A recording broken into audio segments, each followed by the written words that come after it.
Olá, começa agora na sua TV Assembleia o programa Contraplano, nosso encontro semanal para falar de temas debatidos no Parlamento e assuntos de interesse da população. Há mais de um século, o rádio é uma das ferramentas de comunicação mais poderosas do planeta, capaz de entreter, informar e conectar pessoas. Ao longo do tempo, esse veículo se adaptou a diversas transformações aceleradas nos últimos anos pela evolução frenética das novas tecnologias em nossa sociedade.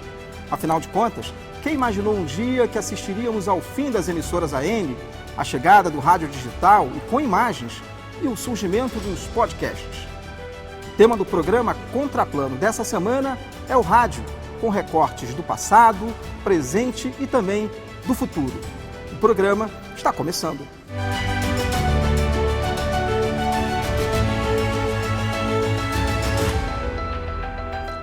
Para construir o contraplano de hoje, a gente recebe o jornalista, radialista e escritor Lima Coelho, o jornalista e presidente da Associação Brasileira de Radiodifusão Comunitária do Maranhão, Ed Wilson, e o radialista e comunicólogo Sailon Souza. Muito obrigado por aceitarem o convite. Eu queria começar com uma pergunta para os três. O rádio vai acabar? Começando com você, Lima. A AM já acabou, tá? E que pese, temos ainda 2 emissoras aqui na nossa cidade, mas eu acho que o governo não matou só o rádio, matou um veículo de intercâmbio social, porque o rádio AM levava a comunicação até o interior do estado, tá? Sem precisar de internet. Então, o que se viu? Hoje, a televisão não tem esse alcance, a FM também não tem esse alcance, então, eu acho que grande parte da população que necessitava de informações, principalmente as oficiais, não tem. Ed. Eu penso que o rádio está mais vivo do que nunca, se adaptando às novas tecnologias, incorporando linguagens, incorporando processos. Penso que pode até ser um jargão, né, de que a fênix que renasce das próprias cinzas, mas a linguagem radiofônica, os elementos da linguagem radiofônica estão presentes, por exemplo, no podcast hoje, né? Então, assim, dizer que o rádio morreu é uma expressão muito forte e não adequada para esse momento de virada tecnológica que nós estamos vivendo, para essa abertura de possibilidades que temos de produção sonora. Então pensa assim, o rádio ele está se abrindo e se incorporando para novas perspectivas, para novos sentidos, para a construção de novos produtos e para intercâmbio com novas plataformas que estão surgindo, né, no streaming, os diversos tipos de agregadores, o rádio incorporado à internet, que é o rádio expandido, que é um conceito que se utiliza bastante contemporaneamente no ambiente da pesquisa. Então o rádio está vivíssimo e vai ter uma vida muito longa, esperamos. Sailon, pegando um pouco na carona do Ed, você vai também falar sobre o assunto, mas ele muda muito desse formato tradicional que a gente está acostumado, então, ele mesmo estando vivo? Então, concordo com ambos, né? O rádio que a gente conhece está morrendo, mas ele está renascendo, ele está trazendo novas perspectivas. A grande questão aí que fica nessa demanda do morrer e ressuscitar do rádio, somos nós que consumimos. Como é que nós nos damos com esse processo de transformação que ele passa? Porque a mídia, ela avança, né? Seja a rádio, seja a televisão, seja a internet, ela está avançando, né? A gente vê todo o tempo novas atualizações. Só que nós não acompanhamos isso na mesma velocidade. A grande questão aí também é o lado humano dessa relação midiática que a gente tem que ver. É isso que eu contesto, não é? Com todo respeito ao professor Ed Wilson, o crescimento é inevitável, não é? Mas alguém se preocupou com a sociedade, principalmente a sociedade mais carente? Ela não tem as informações, porque o rádio que chegava lá no interior, né, para aquele agricultor que estava trabalhando ali na sua área, ele pendurava o radinho, tá? Ele não tem mais isso. Ele não tem internet. ele não tem televisão. Não? Então, quem suprimiu o rádio AM da amplitude modulada para uso da telefonia, se é isso, não se lembrou de criar uma outra forma de que o rádio AM pudesse chegar ao interior. Mas aí eu acho que também a gente tem que pensar que, saindo dessa ideia de que o rádio não chega mais lá, a gente tem que pensar nas políticas públicas que não chegam lá primeiro. Não tem energia elétrica para tu ter outras possibilidades de consumo, de mas mídia, tinha um radinho de pilha. Quem ia para o interior a questão e pendurava o seu rádio na mangueira, era um radinho de pilha. O rádio de pilha acaba sendo um paliativo, quando na verdade tem que ser aberto outras possibilidades de consumo de mídia para esse público, né? O que falta chegar lá são as políticas públicas de fato, energia elétrica, internet, acesso à telefonia móvel, porque aí sim você dá outras opções para elas. Só pegando uma carona no que você está falando, certamente essas políticas públicas não existem para a maioria da população brasileira e principalmente dessas localidades.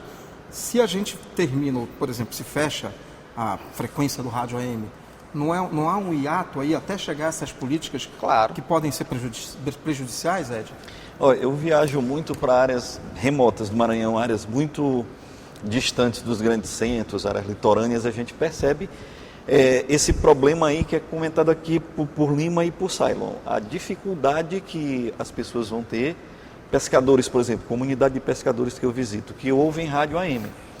Lá nesses lugares, essa tecnologia básica que nós lidamos aqui, internet, ainda não chegou. Eles não têm smartphone, eles não poderão ouvir rádio de nenhum tipo de rádio, nem rádio na web e nem as AMs que vão migrar e nem as FMs, porque nem a internet eles não têm os dispositivos, né?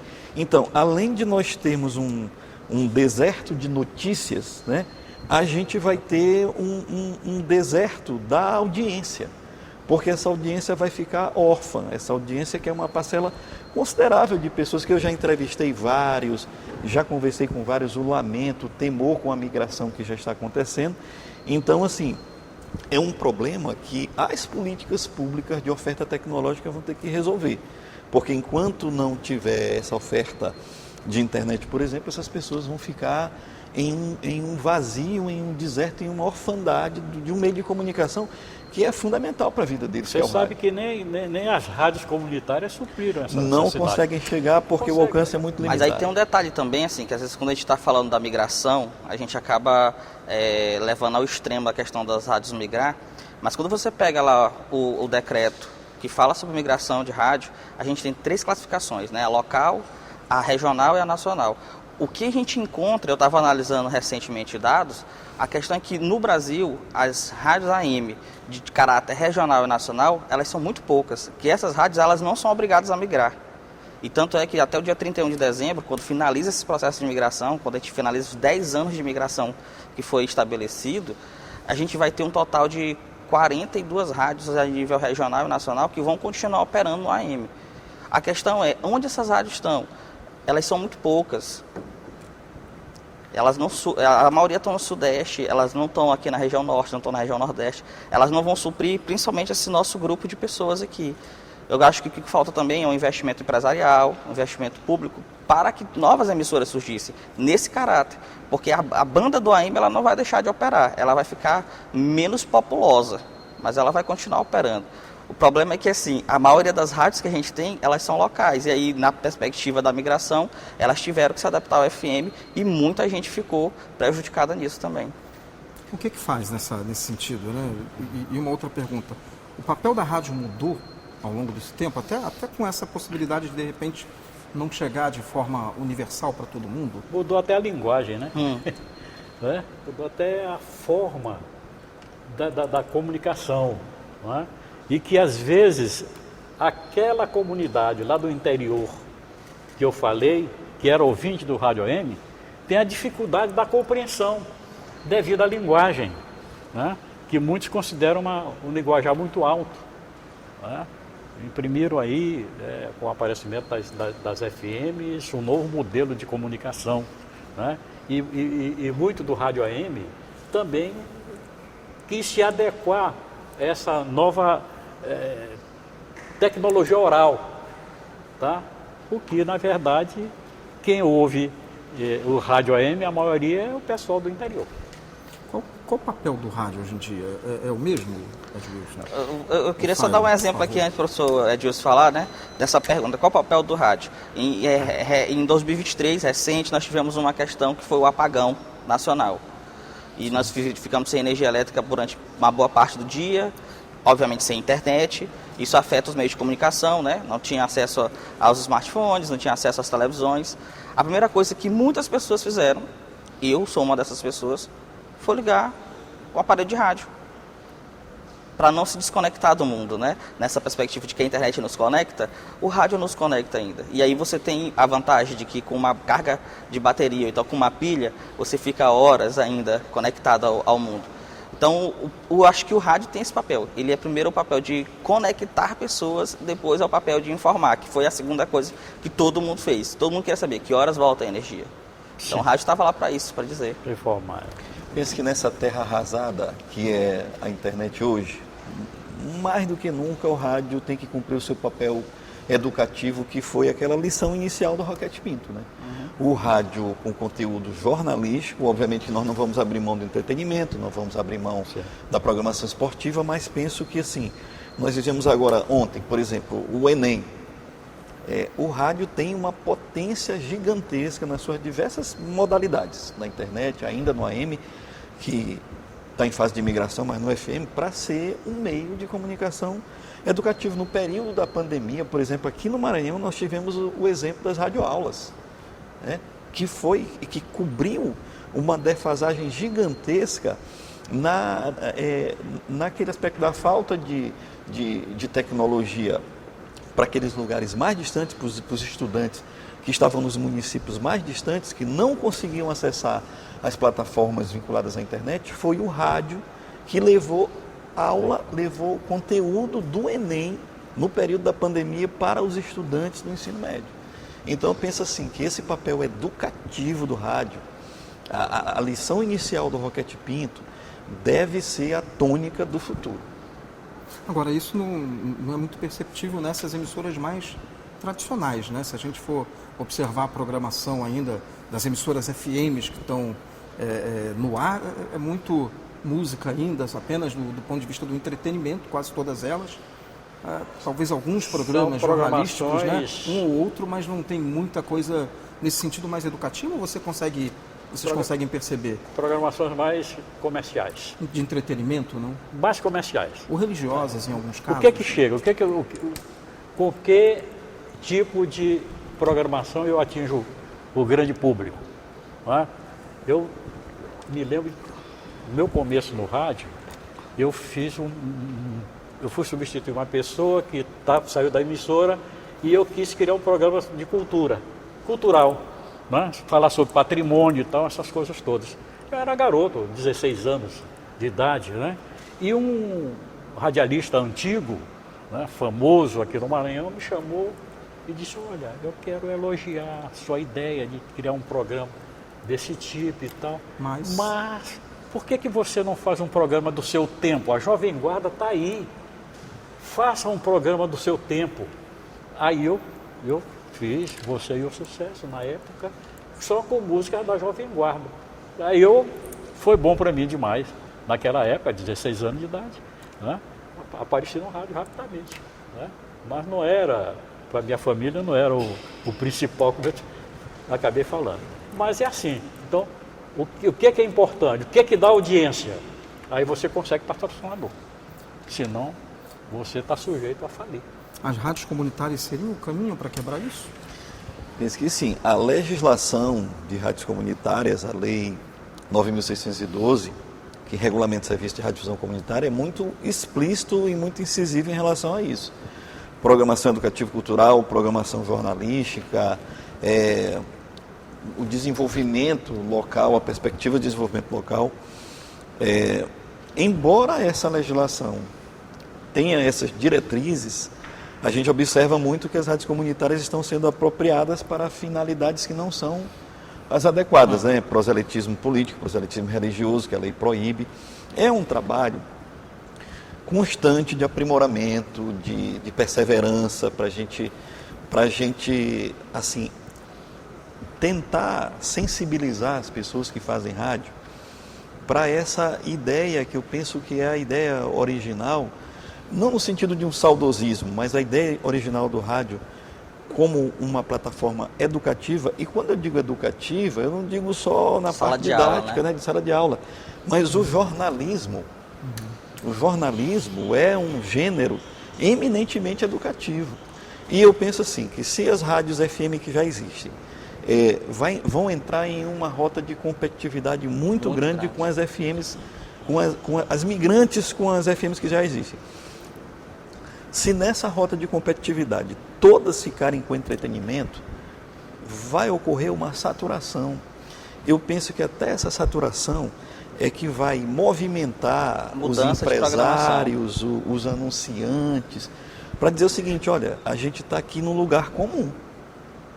A gente precisa ver de que maneira que o rádio pode sair desse lugar comum que é o entretenimento, que está saturado de entretenimento, para optar mais pelo jornalismo, mais pelos programas educativos, pela dramatização. Eu penso que uma parte do rádio dos anos 50 e 60, que é a dramatização, a ficção, que estão no podcast, devem voltar para o rádio em frequência modulada. Assim. A gente vai para o intervalo, né? A gente já está chegando, mas eu queria deixar uma pergunta para o Cylon, porque quando a gente pensa nessa questão educativa, ou de formatos diferentes, eu vejo, por exemplo, o podcast um espaço onde você encontra diversas coisas, né? Você encontra desde uma discussão de sociedade, desde uma discussão mais do ponto de vista da economia, da tecnologia, enfim, formatos que conseguem chegar a essa possibilidade mais educativa. E aí eu queria ouvir um pouquinho o Cylon, porque eu sei que ele tem um estudo muito nessa área de podcast, e fazer uma pergunta assim: podcast não é rádio, né? Você dizia pra gente nos bastidores isso, mas ele está ligado diretamente à rádio de que forma, né? O que forma ele pode impactar o ouvir rádio, né? Especialmente talvez para as novas gerações. Mas isso fica para o próximo bloco, já que a gente vai para o intervalo, o primeiro intervalo do programa Contraplano de hoje. Daqui a pouco a gente volta continuando a nossa conversa.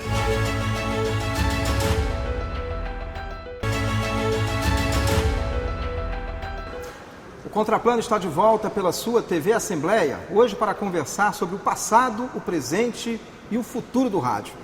Ao final do primeiro bloco eu deixei uma pergunta para o Cylon na questão dos podcasts, Cylon. A gente discutia, né, até na resposta do professor Ed Wilson, sobre a questão dos formatos que podem ser mais educativos.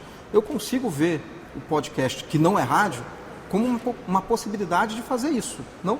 Não, perfeitamente, assim... A nível de Brasil, a gente já tem exemplos bem ratificados de uso do podcast como plataforma de aperfeiçoamento educativo, né? Seja a educação formal ou a informal. Uma perspectiva que é uma perspectiva que eu trabalho, que é o espaço das organizações, né? Dar vez e voz às instituições, aos órgãos públicos, privados, para dialogar com o público, né? Fazer parte dos seus planos de mídia, planos de comunicação.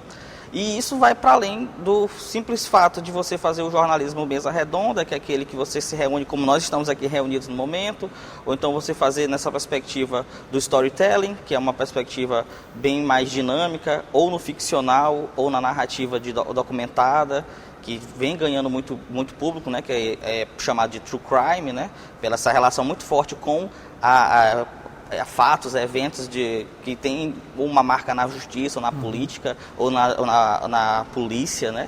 Mas assim, dá para adaptar o podcast para várias dinâmicas, e a educativa é uma delas. Eu vou te dar um exemplo aqui, que às vezes as pessoas, quando eu dou esse exemplo, elas ficam surpresas.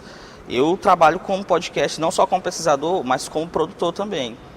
Produtor e editor. E aí, recente, em julho de 2023, eu estive em Niterói participando de um congresso sobre sonoridades, que é uma coisa que eu gosto muito de estudar.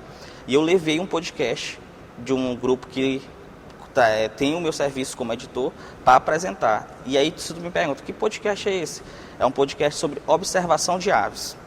São pessoas espalhadas no Brasil inteiro que têm como hobby ser observador de aves. Se mete, embrenha na mata para ir procurar pássaro que está arriscado de extinção, para registrar uma foto, para gravar o canto do pássaro.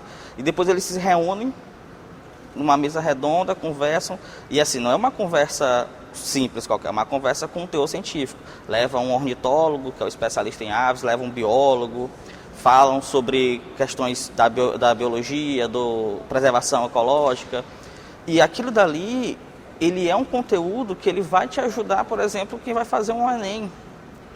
Escuta um podcast daquele, vai entender como é que está a questão da preservação ambiental no Mato Piba, na nossa região aqui de Cerrado, que vive um conflito muito grande com as questões agrárias. E aí, nesse podcast que a gente levou, a gente estava falando sobre o bicentenário de nascimento do Gonçalves Dias, e a partir da Canção do Exílio nós perguntamos, e o sabiá?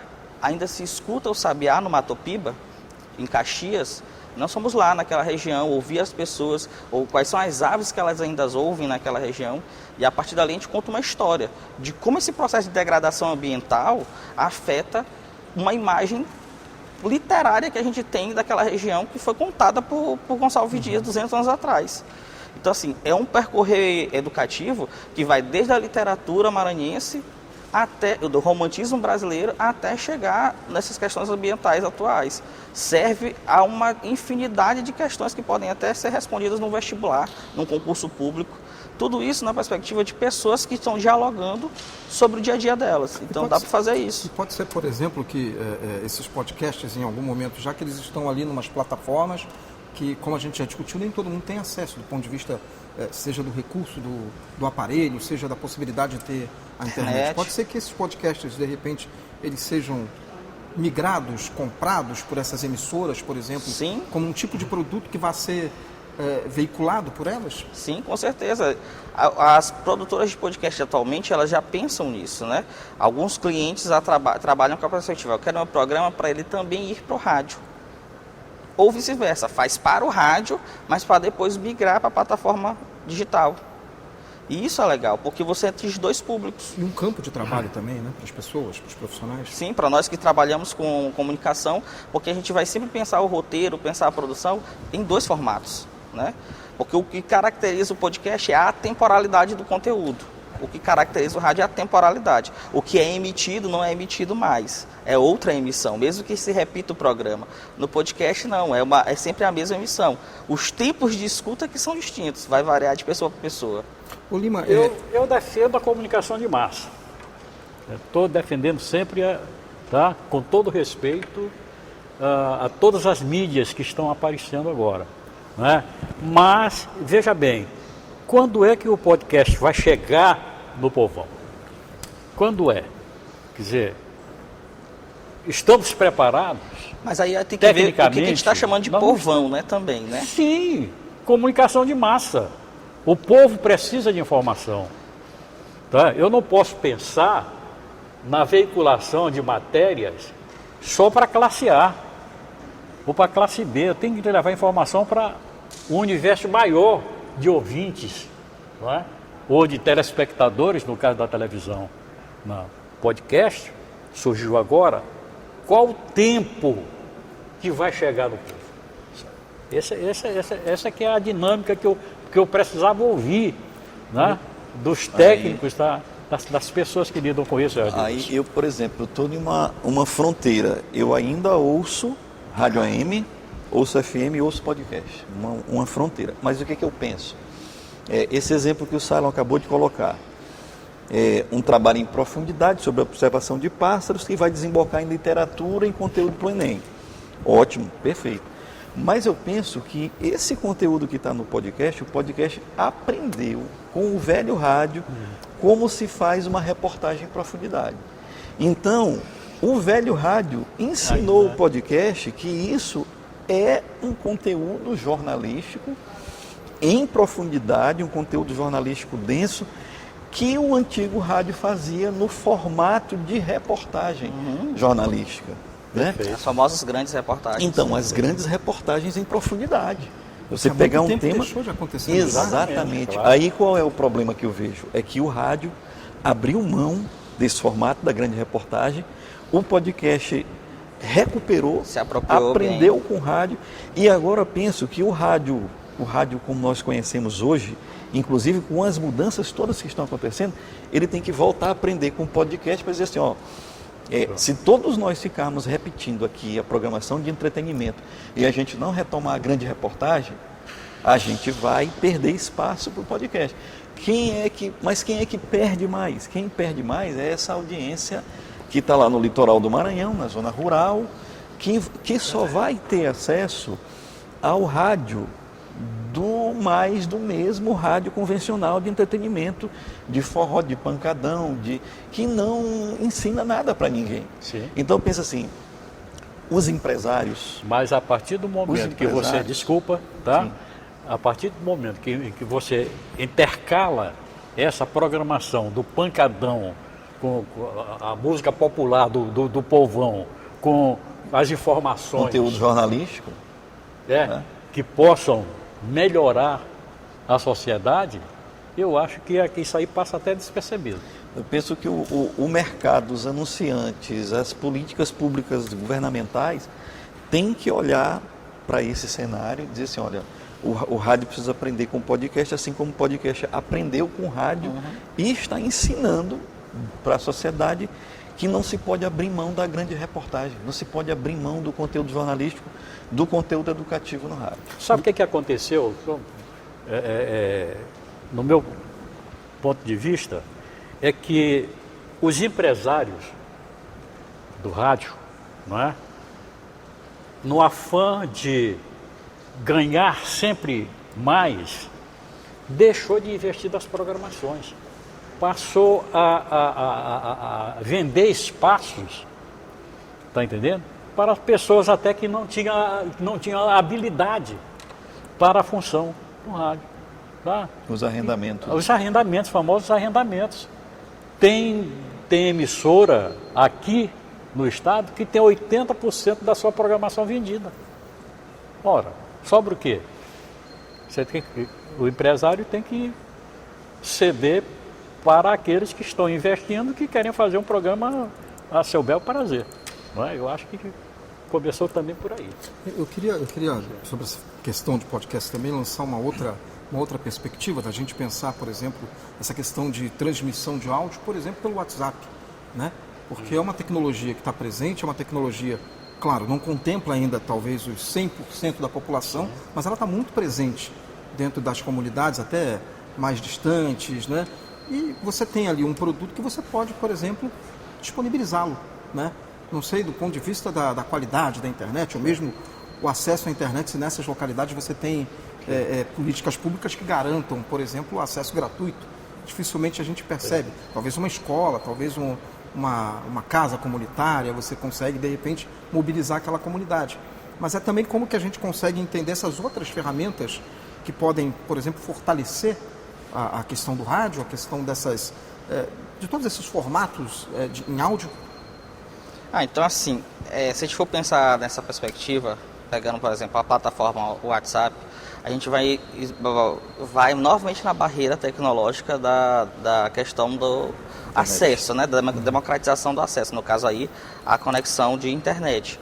Porque a gente tem ainda bolsões vazios de conexão de internet, né? A gente está migrando para o 5G no país, mas o fato é verdade que, mesmo em São Luís, na capital, tem vários lugares que o 3G não pega. Você vai na praia do Guarapiranga, no povoado do Guarapiranga, em São José de Ribamar, no povoado, sinal de internet não pega. Você desce para a praia, pega de um operador apenas. Porque tem uma torre em Icatu. E aí atravessa a Baía do Bonfim e chega o sinal. Mas é um sinal baixo. Então você tem um problema aí nessa distribuição de serviço para atender minimamente esse público. Mas sim, concordo, o WhatsApp, o Telegram, essas outras plataformas são excelentes para esse tipo de distribuição de conteúdo. Em duas perspectivas, ao acesso, né? Popularizar o acesso, fazer com que mais pessoas recebam, e na outra ponta, né, para quem produz, a monetização. Você hoje em dia pode montar um grupo no Telegram e monetizar aquele serviço. Você pode fazer uma comunidade no WhatsApp e montar um serviço de apoio para as pessoas colaborarem, para você ter o retorno financeiro, né, isso pensando numa perspectiva mercadológica. Mas isso aqui também vai ajudar no caso das organizações. É um projeto de divulgação sobre combate ao Aedes aegypti. A UFMA de Imperatriz apresentou um programa recente sobre isso. São 10 episódios de podcast que foram distribuídos na comunidade lá do Imperatriz, da capital, sobre cuidados e prevenção, tudo via WhatsApp. Depois que a campanha terminou, é que eles jogaram nas plataformas digitais. O Lima, o rádio já enfrentou, por exemplo, o momento de transformação quando a TV, né, surgiu e emergiu dentro do Brasil, né? Mas esse momento atual, você acha que é o momento que causa mais transformações do que, por exemplo, do que foi lá atrás? Eu acho que sim. Né? A tecnologia está bem avançada, mas, volto a dizer, não atinge os objetivos sociais que a comunicação pode fazer chegando na ponta das comunidades, principalmente as comunidades mais carentes, que são esquecidas pelos governos. Não tem programa para esse pessoal. E o rádio, né, uma programação voltada para essas comunidades, pode até despertar alguma cabecinha para fazer alguma coisa independente das ações governamentais. E aí também a gente tem que falar também, quer dizer, tem que haver nas comunidades, mesmo nessas onde não chega o sinal de rádio, onde não chega o sinal de internet, tem que haver ações afirmativas que possibilitam essas pessoas pensar a sua própria comunicação. Sim. Porque beleza, não chega o sinal de AM, não chega o sinal de internet, mas vai naquela comunidade, tem uma rádio poste, tem um sistema de som. Como é que você dissemina isso? Né? Não tem, porque não se ensina aquelas pessoas a fazer isso. Porque, ok, requer um aparato tecnológico, mas no frigir dos ovos, na soma dos resultados, é um gasto muito menor do que você montar um sistema de transmissão de rádio via dial.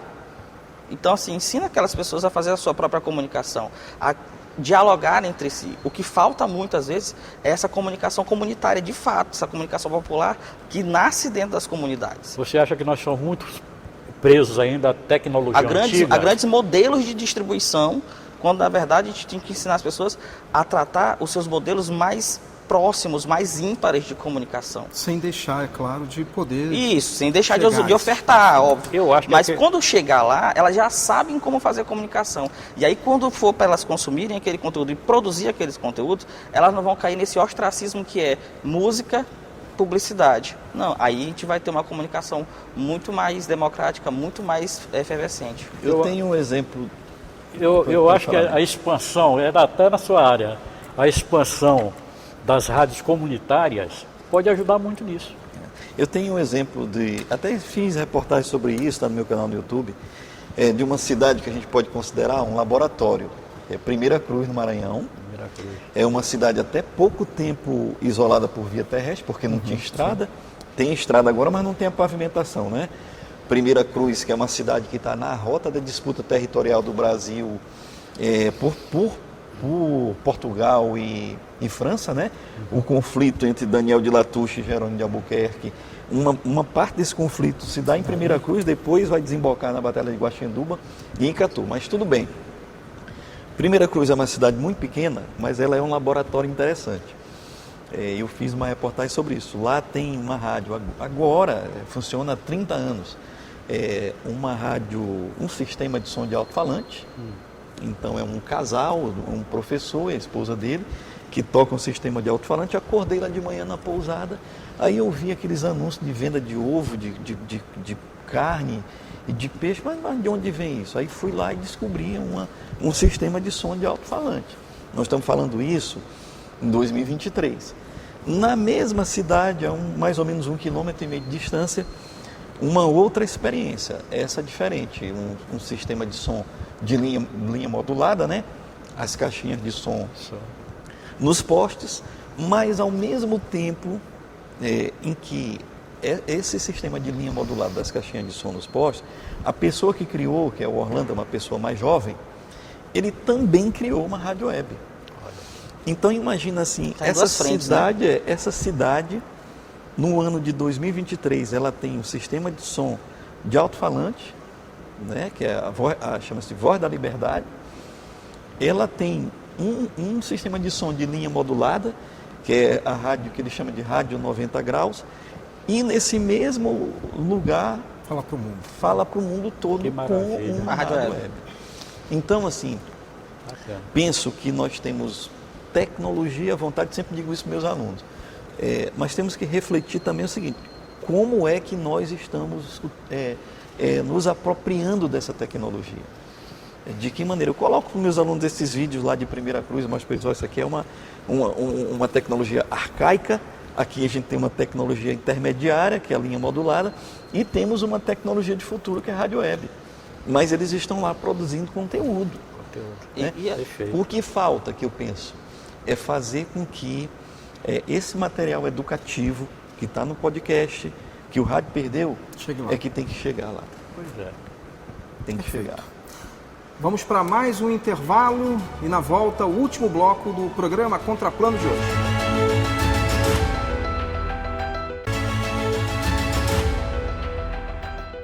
Voltamos para o último bloco do programa Contraplano aqui pela sua TV Assembleia. Hoje conversando sobre o rádio, os nossos convidados, o jornalista, radialista e escritor Lima Coelho, o jornalista e presidente da Associação Brasileira de Radiodifusão Comunitária do Maranhão, Ed Wilson, e o radialista e comunicólogo Cylon Souza.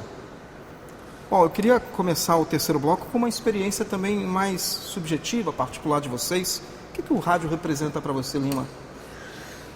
Eu acho que para mim foi o veículo de projeção do Lima Coelho, né? Eu falei que comecei muito cedo, né, no rádio, e os antigos diziam, meu pai dizia assim, pô, tem que estudar, rádio é coisa de boêmio, essas coisas todas, né? Mas a coisa estava encravada mesmo e, por fim, aconteceu e eu dou graças a Deus ter sido uma peça de elo entre as comunidades e o governo. Ed. Eu sou filho de um feirante e trabalhei com meu pai na feira, inclusive no período em que eu fazia jornalismo, comecei a trabalhar cedo com meu pai, e no período que eu estudava jornalismo na UFMA, eu trabalhava de manhã na feira com meu pai. Todo quitandeiro tem rádio. Então aquilo ali foi uma escola para mim, né? E a quitanda do meu pai também, assim, era frequentada por muita gente, uma velha guarda e freguês de todo tipo, de toda qualidade, né? A dona Teté do Cacuriá era uma cliente assídua da quitanda do meu pai. E veja só como o rádio ele foi uma escola fantástica para mim. Eu vivia lá na feira, ouvindo rádio de uma maneira que não era maneira reflexiva, acadêmica. E quando eu fui escrever a minha tese de doutorado, que é sobre produção e recepção de programas jornalísticos no Rádio AM, eu estudando muito tudo e pensando, refletindo na prática, na teoria, e eu comecei a minha tese sobre a quitanda do meu pai. Por que a quitanda do meu pai, a feira, o ambiente da troca, das trocas de mercadorias, o mercado nesse sentido de permuta, de dinheiro por mercadoria, de permuta da palavra. Então, a quitanda do meu pai e a feira como um todo era o rádio ao vivo. Ali se exercitava a palavra em movimento. E aí, depois de muito estudar a teoria do rádio, eu fui entender que aquelas pessoas todas conversando, aquela conversa difusa no mercado, eu andava no mercado para todo lado, além da quitanda do meu pai, aquilo ali era o ambiente da praça grega da Ágora. A Ágora grega estava ali na feira, no mercado, os debates sobre a cidade, os preços das mercadorias, o vereador que fez isso e aquilo, o deputado, o governador, o prefeito, o presidente da República, todos os assuntos de interesse público, eles eram debatidos ali na quitanda do meu pai, na feira. E depois, esse sentido do rádio ao vivo, ele foi para o rádio AM, que é um lugar do debate público sobre a cidade, que a gente espera muito que seja preservado e vá para a FM, que vai migrar. Então, assim, o rádio tem esse sentido de ter sido uma escola, e é uma escola fantástica na minha vida, que foi para dentro da minha tese de doutorado, entender o rádio como lugar em que se debate a cidade. Eu acho que esse é o sentido. O rádio, ele tem que refletir aquilo que está na rua, no dia a dia. Concordo. Nos bairros, nos municípios, nas feiras, nas ruas, nas praças. É o sentido da ágora grega, né? Que eu concluí a minha tese dizendo que os programas jornalísticos de rádio AM, eles são a ágora eletrônica. Simon, para você. Bom, rádio para mim tem muitos significados. Desde ser o lugar onde eu comecei profissionalmente, desde ser a minha primeira experiência comunicativa de grande escala, né, de um para todos. E também tem um lado sensível, né, de ser um meio de comunicação que eu consumi quando era criança, numa fase difícil da minha família, numa fase complicada financeiramente, e onde você não tinha acesso a muitos cenários de mídia, de entretenimento, e o rádio estava lá. Então, assim, eu estou aqui hoje porque o rádio me trouxe aqui. Então, eu tenho uma ligação muito especial com o fenômeno rádio, não só com a mídia rádio, mas com o fenômeno rádio. Né? Que é não só essa ágora, mas essa forma de projetar sobre nós uma formação, dar um espaço de nós sermos alguém. Todos nós que somos de gerações diferentes somos ouvintes de rádio. Sim. As novas gerações, nesse formato mais tradicional, seja de AM ou FM, será que elas escutam rádio ainda? E eu pergunto isso muito na perspectiva, por exemplo, eu tenho 2 filhos que são de 18, 19 anos, que TV, por exemplo, eles não veem no formato mais tradicional, né? Rádio, mesma coisa. Como é que isso vai fazer diferença mais à frente se a gente não tem essas novas gerações escutando nesse formato tradicional, o rádio? Como é que vocês veem isso? Eu vou te dizer uma coisa. Eu trabalho lá na UFMA, sou técnico do laboratório de rádio da UFMA, e os alunos entram e saem ali para aprender e para produzir. E sempre quando a gente tem a oportunidade, a gente está conversando diretamente com uma turma de 20, 30 alunos, logo nos primeiros períodos. E a pergunta que a gente faz é: vocês ouvem rádio? 2, 3 alunos apontam isso. E aí está falando de pessoas que estão fazendo comunicação. E aí quando você vai ver esse perfil desses 2, 3 alunos, eles normalmente são da faixa etária de 30 a mais. Eles não são 30 a menos. Né? Eles já passaram da geração Z. Então, depois da geração Z, que é a minha geração, raramente você pega pessoas que ouvem rádio. E aí você tem que ver qual é o perfil dessas pessoas. Vieram do interior, família humilde, aí escutava o pai escutando junto, porque ia para o colégio, e aí quem ia de classe mais alta ia para o colégio, o pai estava escutando rádio no carro. Mas assim, no modo geral, eles vão aprender a escutar rádio no curso de comunicação.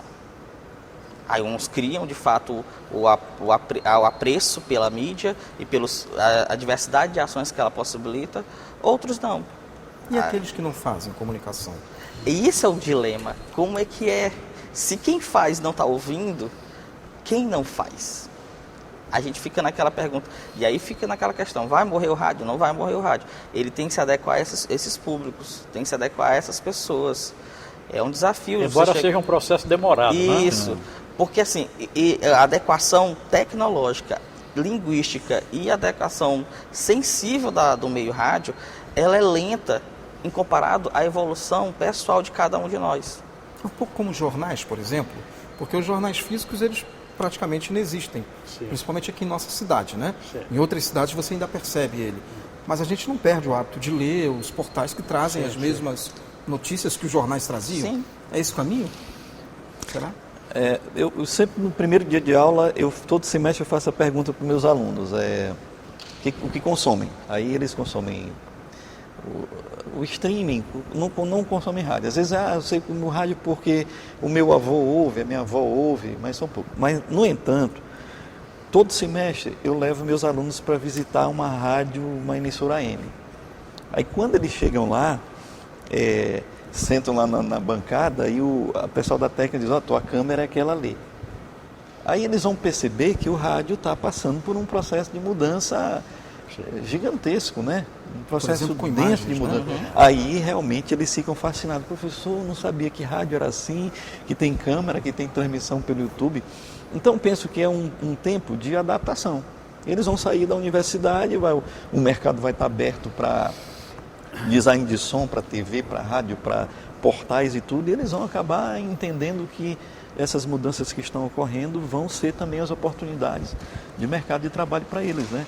Também eu penso que a pesquisa científica é importante para estimular os alunos. Aqui tem esse livro Vozes do Anjo, que eu e Saila organizamos, junto com Robson Silva, Rodrigo Anchieta e Rodrigo Mendonça, que nós vamos presentear o Lima daqui a pouco, que é um livro sobre uma passagem tecnológica interessante. Esse livro é sobre o bairro do Anjo da Guarda, a gente conta a história do bairro, mas porque tem como fio condutor duas experiências de sonoras, né? Uma é a rádio popular, que era de alto-falante, nos anos 88, 1988 até 98, e em 98 foi criada a Rádio Comunitária Bacanga FM, que está na web também. Sim. Então aqui está um exemplo muito interessante de um registro acadêmico de pesquisa científica sobre essas permanentes mudanças pelas quais o rádio passa. E são mudanças que afetam não só a mídia, né, mas o entorno dela, as comunidades, né? É um livro que vai contar a história da urbanização de São Luís, que é o livro que vai pegar como ponto de partida o incêndio do Goiabal. No meu caso, por exemplo, não estou com rádio AM, eu tenho um celular, YouTube, então um jogo aqui importante, eu boto em casa, porque eu não ando com celular normalmente na rua. Eu ando com um pequenininho, aquele Pebble, aqueles primeiros, né? Sim. Tem todas as FMs, né? Então o hábito de trabalhar com futebol, de colocar o radinho aqui, permanece. FM, eu estou em alguma parte, estou sentado esperando alguém, alguma coisa, boto aqui o radinho na FM e fico aqui ouvindo a FM. Tá? Você imaginava que, por exemplo, o rádio fosse ter imagens, como tem hoje? O Ed trouxe essa questão para a gente. Eu acho que ninguém imaginava, né? Aliás, a imagem era a imaginação de todo mundo. Que era o grande diferencial dos rádios. Quase todas as criações, elas passam pelo processo imaginário, né, para poder acontecer. Né? Eu até digo que aconteceu comigo uma coisa fora do rádio, um romance datado do século XVIII. Imaginei os escravos aqui na Praia Grande, sofrendo. Imaginei. Escrevi um livro em 32 dias. Não é? Em Busca da Liberdade, ou Pássaro Amarelo, que era o personagem principal, era descendente de índio, chamado Uiratauá, que na linguagem tupi era Pássaro Amarelo. Então, a imagem, a cabeça da gente produz tantas coisas importantes, apesar de eu considerar que 80% é lixo, não é? Mas tudo passa pelo processo da imaginação. E para onde que a gente vai, né? A gente falou de podcast, o rádio com imagem, rádio digital, o fim das emissoras AM. O que o futuro nos reserva, especialmente com, por exemplo, a questão da inteligência artificial que está muito em voga? O que a gente pode esperar? Do rádio, principalmente, que a gente está falando. Simon. A gente pode esperar do rádio, né, da mídia sonora como um todo, né, na perspectiva da presença da IA, né, da inteligência artificial. A gente pode esperar uma mudança nos paradigmas de produção, a mudança na ética profissional. Né? O público em si ele vai ser afetado de que forma? Ele vai ter novas possibilidades de consumo, mas eu penso que a IA ela vai afetar muito mais o outro lado da balança, né? Quem produz. Tipo como? Vou te dar um exemplo. Hoje em dia eu já faço isso. Quando eu quero fazer um texto para um podcast e eu não tenho o locutor, ou então o cliente não tem um locutor, eu digo para ele, vamos fazer por IA. Se ele concorda, eu produzo o texto, jogo na IA e aí gero voz, né? Sintetizo voz. Eticamente vai se levantar um debate. E o profissional da voz, como fica? Porque aquela voz que está lá é uma voz de uma pessoa que foi sintetizada. Ele recebe royalties por aquilo, mas eu tiro a possibilidade de outra pessoa de gravar. Mas eu economizo, eu agilizo o processo de produção. Aí ela vai se aperfeiçoar ao ponto de conseguir pegar a tua voz, Fábio, e gravar um programa todinho com ela sem tu precisar estar presente. Porque o timbre vai chegar na perfeição do timbre, né? A gente está falando isso de quê? De 10 anos? Quanto tempo? Talvez menos. Talvez menos. O que vai pegar aí é a questão do acesso, né? Se vai ficar mais barato, para todos acessar, ou se vai ser uma ferramenta ainda cara para poucos acessarem. Né? Vamos pegar a questão da IA que trabalha com imagens. Ela está tão popular que hoje em dia todo mundo usa no aplicativo. E aí já se discute até a questão do cibercrime envolvendo isso. A mesma coisa vai acontecer com o áudio. E aí o rádio, como é que ele se beneficia disso? Usando essas vozes, criando narrativas, já que a gente estava falando do uso da dramatização, né, do retorno da dramatização ao rádio. Nós temos atores dubladores suficientes, atores de voz suficientes, os nossos locutores, os nossos apresentadores de rádio, eles são preparados cenicamente para fazer isso? Não são. Vamos ter que ensinar. Até lá, talvez é a IA que vai suplantar essa necessidade. Até a gente voltar a ter os casts de atores de rádio, que não se tem mais. Lima, e você permitiria a sua voz pela eternidade, apresentando programas? Será que Eli ali deixaria? Mas eu acho que sim, né? Porque ali cometeu a arbitrariedade de esconder que ia fazer vestibular para comunicação. Né? Eu só descobri quando eu mandei buscar a relação, né, dos aprovados para ler no rádio. Aí eu liguei para ela e disse, não, é surpresa. Aí que eu, olhando lá, estava o nome dela, né? Aí eu liguei, pô, você fazer isso comigo? Eu disse, mas eu gosto. Tá entendendo? Então é assim. Se é para beneficiar alguma coisa ou alguém, que seja eterno. Eli Coelho, que é a nossa apresentadora, filha do Lima Coelho, um abraço, ele que está assistindo a gente. Senhores, a gente tem, já está estourado, mas eu queria dar 1 minuto para cada um de vocês fazerem considerações finais sobre o tema, começando por você, Lima, só para a gente poder encerrar, que eu acho que foi uma conversa bem bacana para quem acompanhou a gente sobre a questão do rádio, passado, presente, futuro. Falamos, eu acho que mais do presente e do futuro do que do passado, não? Exatamente. Eu agradeço a oportunidade de estar com 2 ícones, né, da comunicação, o Ed Wilson, uma figura que eu admiro muito, apesar de não estar sempre presente com ele, mas a gente olha, estava comentando algumas crônicas atuais dele, né, para ele percebeu que eu acompanho mesmo, né, e a potência, né, da modernidade, O Simon, né? o Simon, né? É isso aí, a vida. A gente está sempre discutindo as coisas que possam beneficiar as comunidades mais carentes. Esse é que é o objetivo. Ed? Quero parabenizar os critérios adotados pela produção do programa, porque colocou aqui na mesa para debater 3 gerações diferentes, né? O veterano Lima, eu que estou no meio do caminho, e o Cylon que vem emergindo aí da emergência da juventude. Então proporcionou um diálogo bem interessante, as polêmicas foram interessantes. Eu penso que esse cenário da comunicação atual, com perspectiva de futuro, eu vejo assim, competitividade, muita competição, porque em um smartphone as pessoas, as audiências de maneira geral, são instigadas por sons, por textos, por imagens o tempo todo.